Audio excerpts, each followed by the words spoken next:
If you're going on Royal Caribbean's Odyssey of the Seas, I bet you want to know all the tips and secrets about this ship, and today I've got the top 10 hidden secrets about Odyssey of the Seas up next.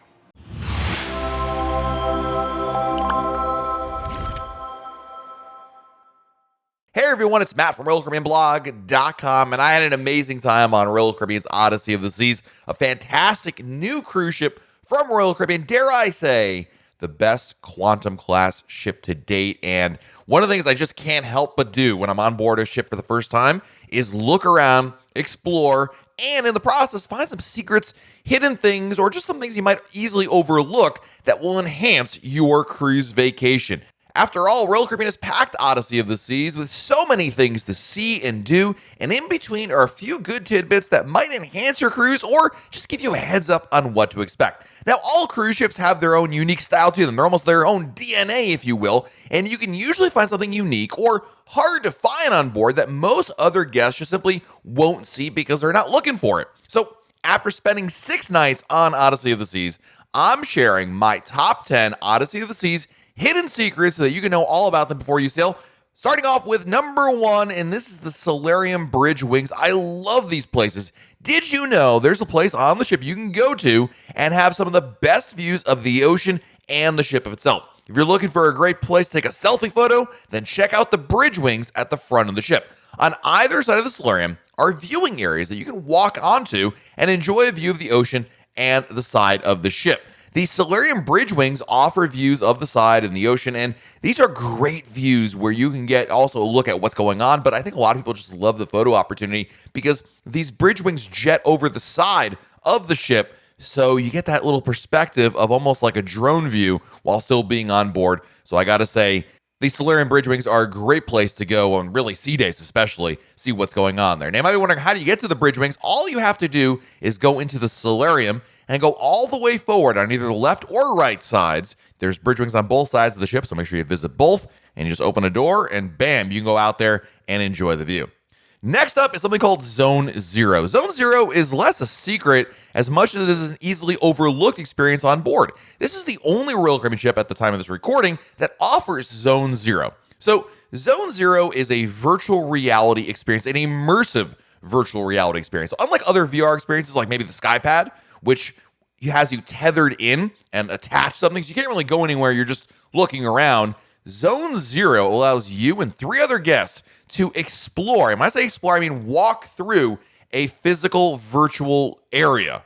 At Zone Zero, you'll put on a head-to-toe virtual reality suit and then enter an area where you get to explore virtual reality. Again, what makes this cool is that you are not standing still. You get to walk around and you see the other people in your group in your virtual reality world. It is a lot of fun, and during this, you're engaged in a game of pirates, and I don't know, there was like spider monkeys, and we're doing all sorts of cool things, and this is an amazing experience. What I loved about it was that it was immersive. You get to walk and explore through the area of virtual reality as you're physically walking. You can talk to each other. Heck, my favorite thing was you can activate your sword by tapping the back of your wrist on either hand. It was like kind of this Wolverine experience for me, if you will. I really thought it was so darn cool because I've never done anything remotely like this before, and it's only available on Royal Caribbean's Odyssey of the Seas. On my cruise, Zone Zero was complimentary, but Royal Caribbean has just announced they're going to change over to making this a paid experience. It'll be $18 per person to do it. I'm telling you right now, it is absolutely worth $18, and it's limited to 4 people at a time. It was so cool. Check out Zone Zero.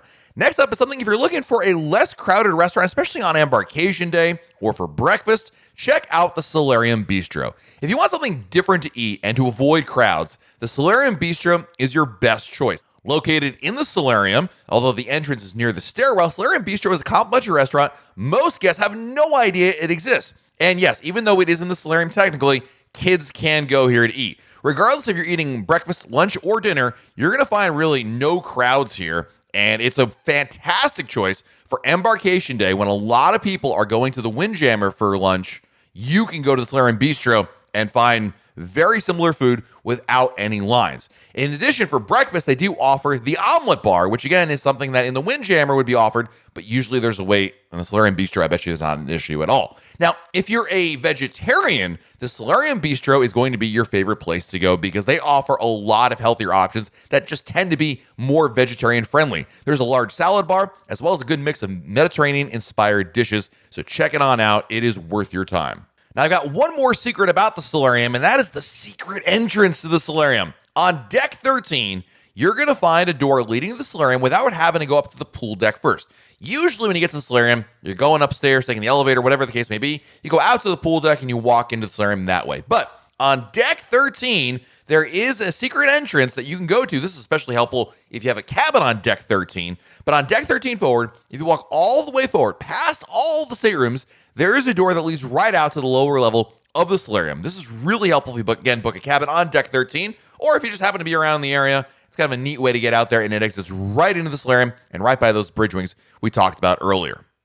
Our next two secrets on Odyssey of the Seas feature some really cool viewpoints. So let's start off with number one. This is Skypad glass walkway. So the Skypad is the virtual reality bungee experience where you get strapped in, you get to jump up and down on a trampoline and explore a virtual world. It's a lot of fun. I tried it myself. But around there's actually a walkway for any guest to go to not only peek into the Skypad, but also around the ocean itself. And there's this glass walkway in which a number of the panels there are completely see-through. So while you're standing up on, this is deck like 13 or 14, you get to look straight down to the ocean itself. It's really cool. And again, it's just one of those fun things to do. You got to do it at least once because the vantage point is really amazing. Speaking of really amazing views, back inside the ship, there's a see-through floor. Yes, another glass floor is found between decks 13 and 14 in the aft stairwell.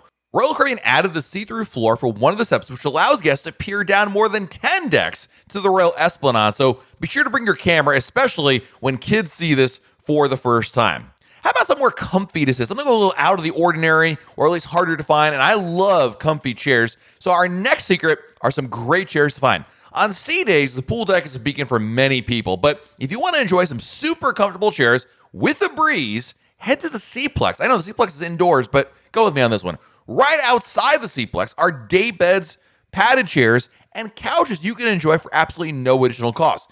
Many of these are also in the shade, which makes it a little more comfortable. I prefer shade seating personally, but to each their own. You'll find these seats by walking out to the back of the ship from either the upper pool deck or find the doors that lead outside from the lower level of the Seaplex to access them. Something else, if you're looking to relax, you can find on Odyssey of the Seas is the Thermal Spa Pass. The Vitality Spa on Odyssey of the Seas has a special pass you can purchase to provide you with unlimited access to the Thermal Suite. The Thermal Suite is made up of 4 areas you can enjoy all cruise long for one fixed price, and that is the heated stone chairs, rainforest shower room, Calidrium chamber, and Laconium dry heat chamber. The cost for an unlimited pass is $99 per person, and that allows you to go in and out as many times as you want during the course of your cruise. Another Odyssey of the Seas secret is the pub has food. Yeah, you might not know it, but there is an English-style pub on pretty much every Royal Caribbean ship, but really most do not offer any kind of food at all to order there. But there are food options at the pub on Odyssey of the Seas. At the Crown and Compass pub, you'll find a selection of bar bites that includes fried pickles, soft pretzels, poutine, a burger, and even deep-fried apple pie. So after a few drinks, if you got the munchies or you're just looking for something to eat or maybe an afternoon snack, you don't have to leave your table because you can order food directly from the pub, and that is a really cool thing to try. And my last Odyssey of the Seas hidden secret, yes, has to do with food because it's always about food, and that is that Giovanni's Wine Bar has a food menu as well. We just talked about the pub having food, but Giovanni's Wine Bar has food in addition to wine. Royal Caribbean decided to replace vintages on Odyssey of the Seas with a new wine bar concept that's attached to Giovanni's Italian Kitchen, which has its own menu. So in addition to the standard Giovanni's Kitchen menu, you can stop in at the wine bar for various platters, antipasta, and more. And the menu includes an assorted meat platter on board, fried lasagna bites, stromboli, pizza, and arancini. And by the way, the arancini and lasagna bites aren't available at the restaurant itself, only at the wine bar. So really, the wine bar is a great choice if you can't get a reservation at the main restaurant, or maybe you're coming back from a busy day on shore. You don't want to get all dressed up. You just want to have something light to eat because you had a lot on shore. The wine bar is a great choice. Or just like the pub, sometimes you just want to have a little something extra to eat because you're drinking a little bit, get the munchies. It's an offer for you as well. So there you go. There are the top 10 Odyssey of the Seas hidden secrets. If you've been on Odyssey of the Seas, let me know if I missed any of these secrets and which one of these you think is the best one to try out yourself. Let me know in the comments below. While you're down there, make sure you like this video. Hit that like button. It really does help us out. And also subscribe to our channel and turn on the notifications by hitting that bell icon. That way, YouTube lets you know when we have a brand new video to share. This has been Matt from RoyalCaribbeanBlog.com, and we'll talk again real soon.